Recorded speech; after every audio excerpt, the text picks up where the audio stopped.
ያለኝን ሐሳብ ቀይሬያለሁ።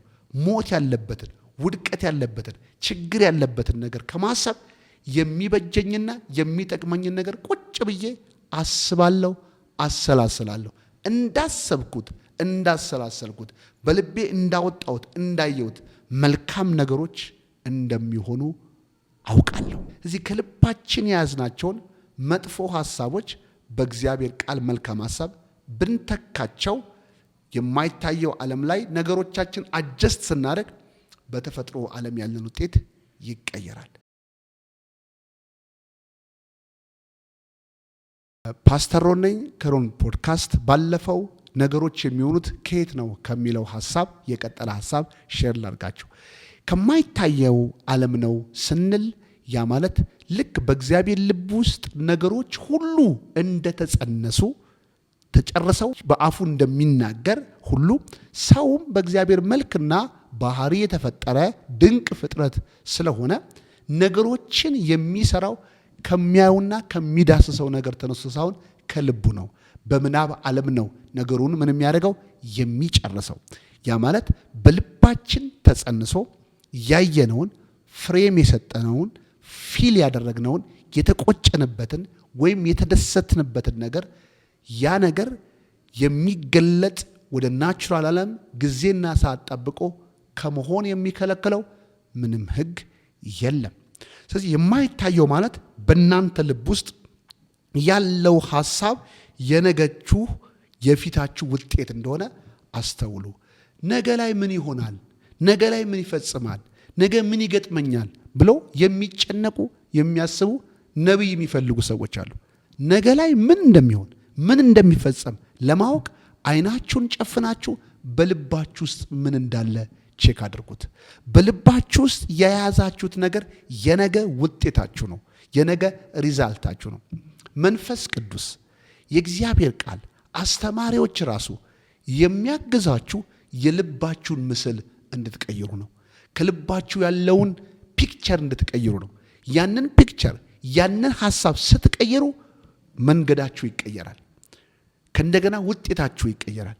እግዚአብሔርም ብዙዎቻችንን የሚያስተምረን በልባችን ውስጥ ከራሳችን እውቀት ከሴጣን ከዓለም የሰማናቸውን ሮንግ ኤክስፔክቴሽኖችን ሮንግ እይታዎችን ከልባችን ቀድሞ ስለሚያውቀው ወደ ፍሬ ከመምጣቱ በፊት እግዚአብሔር ቀድሞ ነቢይ ይልክልናል፣ ቃል ያበራልናል።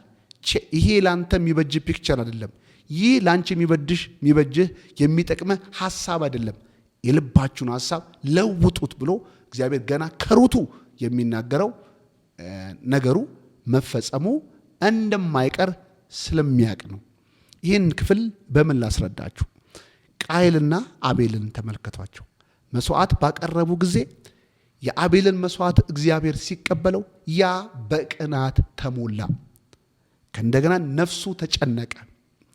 ከዛ በኋላ ይህች ቅናት እያደገች እያሰላሰላት እያሰባት ሲሄድ በልብ ውስጥ ሌላ የቀናውን ሰው መግደል ማጥፋት የሚችልበትን ኢማጂኔሽን ያዘ። በድንጋይ ልግደለው፣ አንቄ ልግደለው፣ ወንዝ ጋር ልገፍትረው የሚል ብዙ ምርጫዎች እንደሚመጡበት እርግጠኛ ነኝ። ለምን ወንድሙን ለማጥፋት የሚቀለውን ነገር ብዙ እንደሚመርጥ በአንድ ቀን እንደሚያስብ አውቃለሁ። ምክንያቱም ቅናት ውሎ አድሮ በሰው ልብ ውስጥ እንደ ፍሌም እየተቀጣጠለ ከዛ በኋላ ወደ መፈጸም የሚመጣ ነው። ከዛ ምዕራፍ 4 ላይ እግዚአብሔር አምላካችን ወደ ቃየል መጣ። ልብህ ለምን ጠቆረ? ኃጢአት በደጅ ታደባለች፣ ሳትነግስብህ ንገስባት ብሎ እግዚአብሔር ነገረው።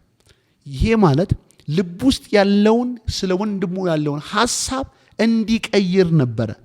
እግዚአብሔር እያገዘው ነበር። ይህን ፒክቸር ለውጠው፣ ይህንን እድል ወደዚህ መንገድ እንዳትሄድ ከልብ ውስጥ ያለውን ሐሳብ ቀይረው ብሎ ነበር እግዚአብሔር ይህንን የሰጠው።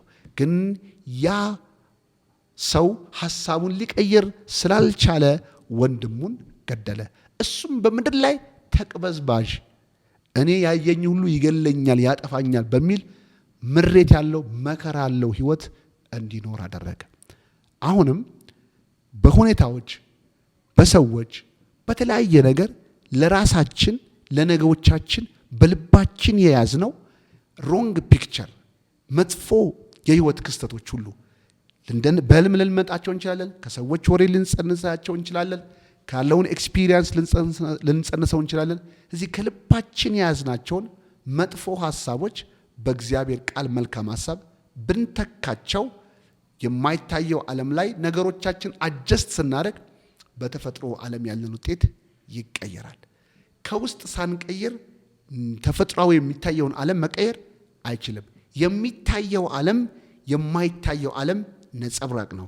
ያ ማለት የሚታየው ኑሮዬ፣ የሚታየው ውጤቴ፣ የማይታየው ማንነቴ ነጸብራቅ ነው።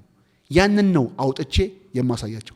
ስለዚህ ሮን በደከምኩበት ባልቻልኩበት ውጤት ባላመጣሁበት መንገድ ተረግሜ ወይም ደግሞ ሰዎች አድርገውብኝ ወይ ጠላት ከኔ በርትቶ ሳይሆን እኔ በዚያ አቅጣጫ ዊክ የሆነ አመለካከት የጸና የተለወጠ ጥሩ እምነት ጥሩ ፒክቸር ስለሌለኝ ይህንን ውጤት አምጥቻለሁ።